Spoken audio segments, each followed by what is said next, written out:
No matter what shot you're playing or what club you're hitting, one thing always remains the same, and that's that your connection to the club is through this bit, the grip. Which is why I can't stand gripless, shiny old grips. Whoa!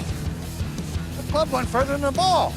So if yours are in need of a change, I've got 3 great hacks to get them done as quickly and cheaply as possible from home. And I don't want to sound annoying, but if you stick around to the end, I've also got a word of warning on something that you might not have considered yet. And we're going to get this done faster than it takes me to drink a cup of coffee. Now, growing up in a pro shop, I've changed thousands of grips over the years, and traditionally most people are going to show you the way of doing this using tape, terps, or maybe even an air pump. But I'm going to show you a quicker way. It might not be as traditional, but it's cheaper, faster, and works just as well. But for this, you're going to need 3 things. First of all, you're going to need a curved blade knife. Then you're going to need some tape and a Sharpie. And finally, for the 3rd hack, you need a can of hairspray. In this case, stolen from my daughter. Oh, and well, you need some grips, of course. For the grips, I just jumped onto Superstroke Australia's website and ordered myself some of these limited edition Revel White grips. So now for hack number 1. And this happens before we actually even touch the grips. And if you're someone that's worried about the alignment and getting the grips on straight at the end of this process, this one's going to be especially useful for you. And what you need to do is you need to take a piece of that masking tape that we talked about earlier. You're going to wrap a small piece of it around the shaft, just underneath where the old grip is. And if there's some sort of marking on the grip at the moment that's pointing down the center, pointing down the middle, just take your Sharpie pen and put a mark on that piece of the tape. Then you can do that for all of the clubs in your bag and set them aside. It's going to help you later on.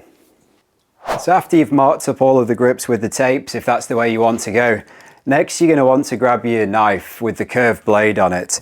And technically speaking, you don't need to use the curved blade. Any sort of blade will do. But this is just going to be a little bit easier, I find, for not damaging the shafts, especially the graphite shafts, which you're going to want to be pretty careful that you don't scratch them when you're doing it. The curved knife just fits that little bit easier onto the grip, just sort of catches under the edge of the grip, and from there you can drag it down the grip to cut away the old one.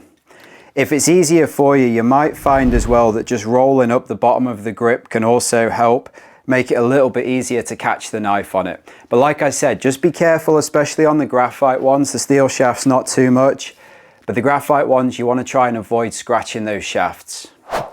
So there we go, there's the last of the grips off. And obviously that leaves you now at this point with the old tape on the clubs. Now, technically speaking, you can leave that tape on the clubs if you want to, and you can re-grip over it. But what I'd probably suggest is that you actually take the time to unravel the old tape off them and make sure that they're nice and clean. Easiest way to do this is just to, again, use your knife, just hook into the top, catch on that bit of where the tape's been folded into the shaft, and then just go about unpeeling them from there. Right, now we've got all of the tape off the shafts. Traditionally at this point, people are going to put a layer of tape back onto the shaft, but I'm just going to say it's a choice. Plenty of clubs these days, the grips though can come in different thicknesses. So if it's that point of view, a lot of people in the past would build up the thickness using the tape, but the grip will do that for you these days.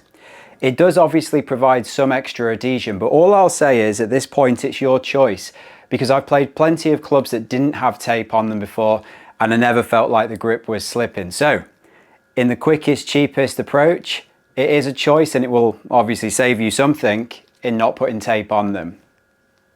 Now, I promised you the quickest and cheapest way of doing grips, and so being frugal, what we're now going to do is we're going to grab the hairspray.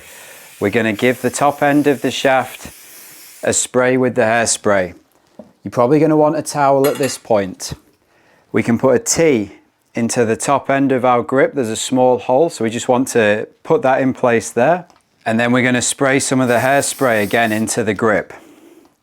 From there, and again, using that towel on the floor, you're going to be able to put that over the club, and then really easily, this will then, with it being wet and tacky, it will slip on into place. You can put it on the floor and position the grip where you want.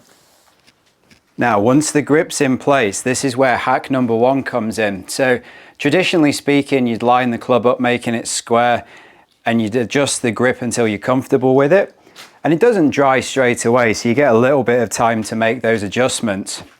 But what we did with hack number 1 is we put that piece of tape on it with the red line, and now we've got the logo, we've got the SuperStroke logo on the grip. So if it's easier for you, you can actually now also use that to line up, so that's square with the red line, square with the face, and you'll be able to get it into position nice and easily. Make sure it's on, make sure it's where you want it, and you'll have that little bit of time before it sets into place. The other really cool thing that I've noticed with the SuperStroke grips is that it gives you a choice. So on one side you've got the SuperStroke logo Revel bit at the top, you can have it that way, or you can spin it around. There's no ridges or anything in it, and there's the little lines on the back which also help with making sure that the grip's aligned, but it looks like it gives you an option as to which side you prefer, whether you prefer to see things on the grip or whether you want it plainer. Very nice. So there we go, a brand new set of stunning looking SuperStroke white Revels in next to no time, hardly any equipment, and as cheap as you could ever do it. So if you're looking to change grips, hopefully something in this will have helped you.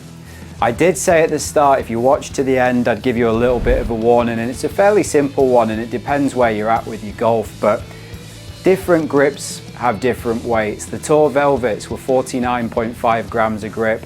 These ones are 54 grams per grip.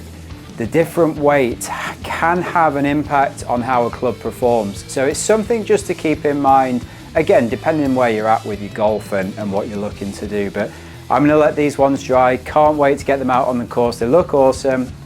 Hopefully you enjoyed the video, and hopefully I'll see you again soon.